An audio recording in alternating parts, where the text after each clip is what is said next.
Entonces, los últimos dos componentes se habla sobre política. Primero, porque como les decía, parece que tenemos territorios que están divorciados de una ley nacional, que no tienen normativa, que no hacen que esta ley se aplique en los territorios.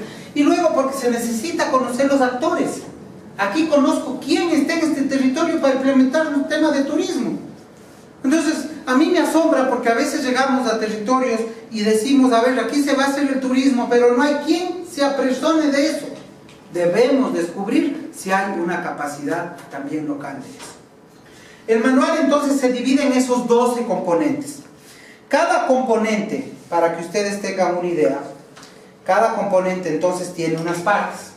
Lo primero que van a leer de cada componente es a qué se refiere, en qué parte está. Por ejemplo, este es el caso del componente natural, está en oferta turística. Luego dice preguntas directrices.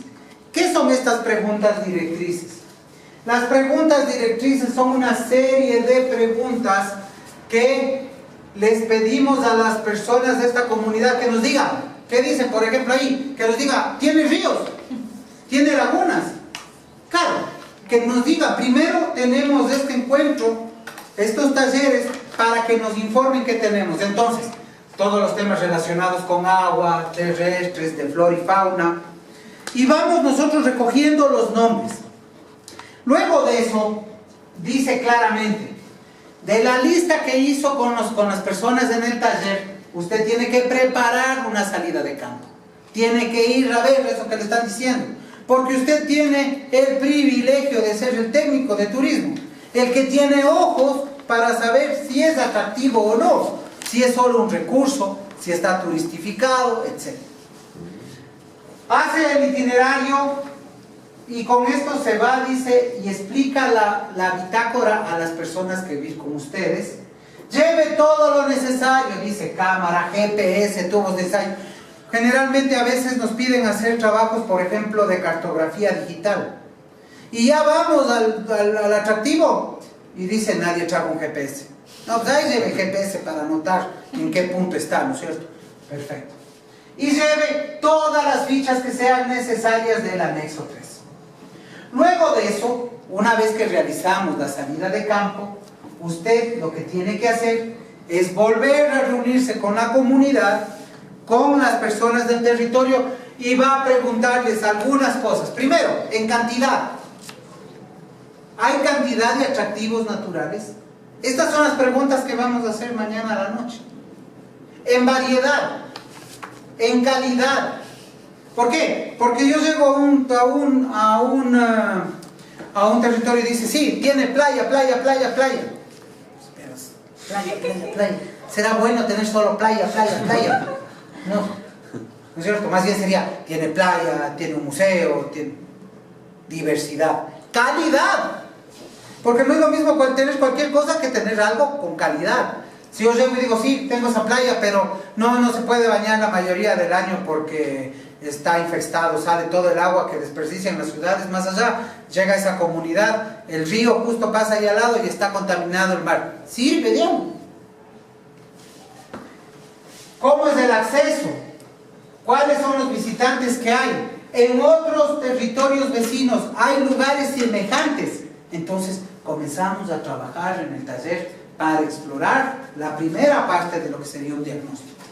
Con eso, nosotros vamos a hacer una primera aproximación visual, cualitativa, con las personas, con los actores. Decimos, vea, una vez que hemos hablado de todo esto, si usted tendría que poner una X, acá es lo mejor del componente natural, y acá es lo más bajo del componente natural, ¿en donde considera que está su territorio?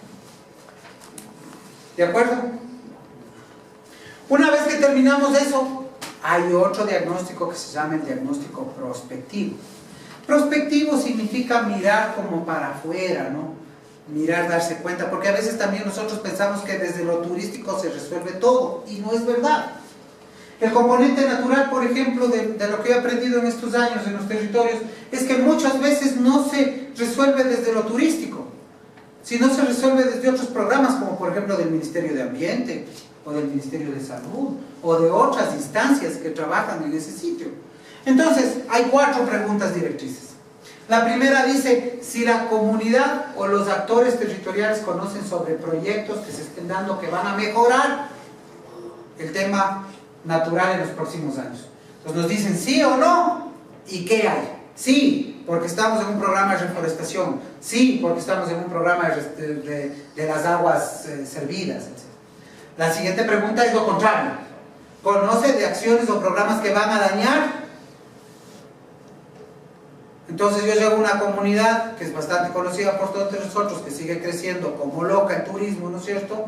Entonces, que es montañita, y dice, bueno, si el turismo sigue creciendo así, el tema es que el agua que tenemos, cada vez el problema va a ser peor. Montañita, cuando llueve, las aguas servidas se inundan el poblado, porque no hay un sistema de protección del cauce del río. ¿Sí? Considera que esto está en un estado grave, que es un limitante, que es un obstáculo, o que es un impedimento. Esas son las dos últimas preguntas que reflexionamos. Con eso, entonces, recién podemos aterrizar en lo que nosotros amamos hacer, que son FODAS: fortalezas, oportunidades, debilidades y amenazas. Con toda esa información del diagnóstico, con toda esa información de levantamiento, de información, aterrizamos en el diagnóstico. Entonces hacemos un diagnóstico por cada componente. Pero aquí hay que recordar dos cosas. Las fortalezas y las oportunidades son temas que son manejables de forma interna por ese territorio. Entonces dices que una amenaza es que nos inundemos en basura. No es una amenaza, eso es una debilidad. Porque ¿de quién es la culpa que se inunden de basura? ¿De quién es la culpa que cuando llueve, como pasó en Quito aquí, se inunden los puentes?